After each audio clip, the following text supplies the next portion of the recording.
You have a superpower. You already realize that being able to code gives you the ability to create things with just your mind and your fingers. I see programming as a way of learning mathematics. Writing programs and running them on data is a learning modality. Your ability to create vectors and matrices will enable you to build stuff with them and do fun things. Through coding, we escape two pitfalls of the traditional linear algebra course. Some linear algebra courses are a bit too abstract for many of us. This makes the concepts hard to grasp and keeps us at a remove from the applications. Some linear algebra courses are too tedious. They require a lot of hand calculation, possibly with the aid of a calculator. Some hand calculation is useful to help acquaint you with the operations, but it should not be considered the only way of learning a procedure. My hope is that by coding computational methods in linear algebra, you'll better learn both the methods and the way they apply to real problems and real data. The example problems I use in this course have a computer science flavor to them. That's because I'm a computer scientist, and I expect many of you have some background in computer science. I developed this course because I felt too many students of computer science were going off and learning linear algebra and coming back and saying, well, that's nice, but what does it have to do with what I'm interested in? By drawing on your ability to program, I hope to give you an introduction to linear algebra that plays to your strengths, gives you the power to build things that are fun and interesting, that makes linear algebra come alive for you, that puts in your hands the tools to use linear algebra in the problems and applications that are interesting to you. Programming is the power to create, and creation has a two-way relationship with understanding. My twofold hope then is that the creating you do in meeting the challenges of this course will help you to reach greater understanding of the material. And two, that greater understanding will give you the ability to create even more. In addition, I want to highlight three specific concepts from programming that are relevant to this course: data abstraction, procedure abstraction, and what I would call procedural sophistication. First, data abstraction. In the language of object-oriented programming, you can have several classes that implement a single interface. A client of that interface need not know the details of the class used to implement that interface. In linear algebra, data abstraction gives us the concept of a field. Think of a field as a class that implements the operations plus, minus, times, and divide. As long as a class's implementation of these operations satisfies certain algebraic rules, we can use it to do linear algebra. Being able to slot in any field gives linear algebra greater generality and therefore greater applicability. For example, the field of real numbers can be used in doing computer graphics or computer vision. The field consisting just of 0 and 1 can be used for applications like cryptography. And the field of complex numbers comes up in signal processing and in analyzing dynamic processes that unfold over time. At the beginning of this course, we informally describe the field, and we use it throughout the course. I will say, though, it's a somewhat leaky abstraction. Towards the end of the course, we have to get more from our field, so that field that consists just of 0 and 1 has to be put aside for that part of the course. The field consisting of the complex numbers is crucial for some of the advanced topics in linear algebra. Unfortunately, we won't get to some of those topics in this version of the course. More on that topic later. There's a lot to learn here, but it boils down to learning certain kinds of addition and multiplication operations. In this part of the course, in order to better learn these operations, you'll implement your own vectors and matrices.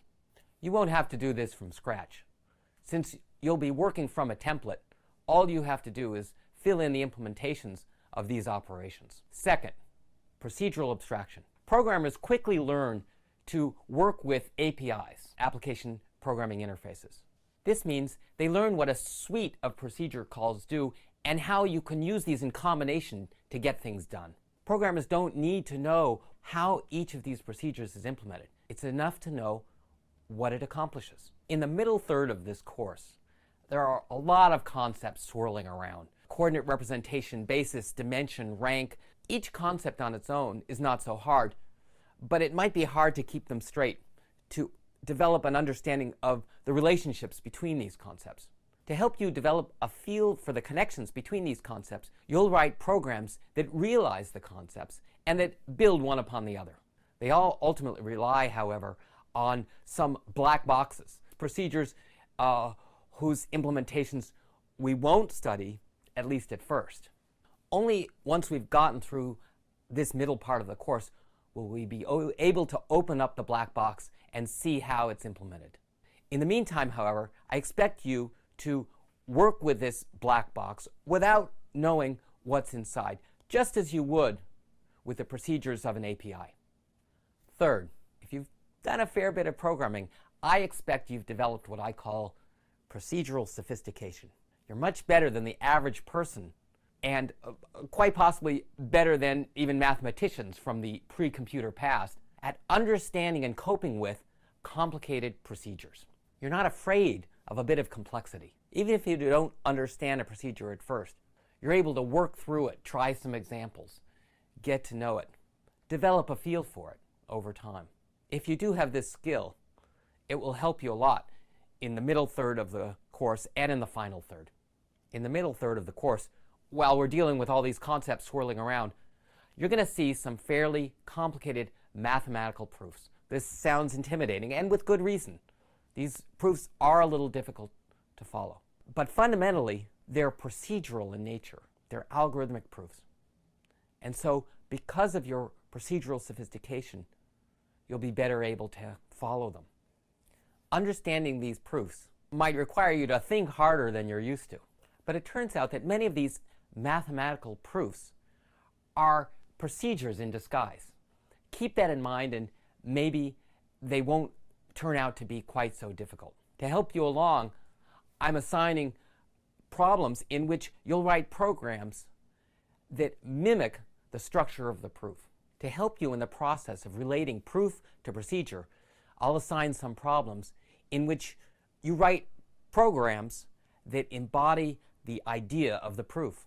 In the final third of the course, we'll start opening up those black boxes and learning the procedures that are inside. Here, too, your procedural sophistication will help you. We'll code these procedures, and your programming ability will help you develop greater understanding. You are here. At the end of the course, if you're still with us, you'll be here.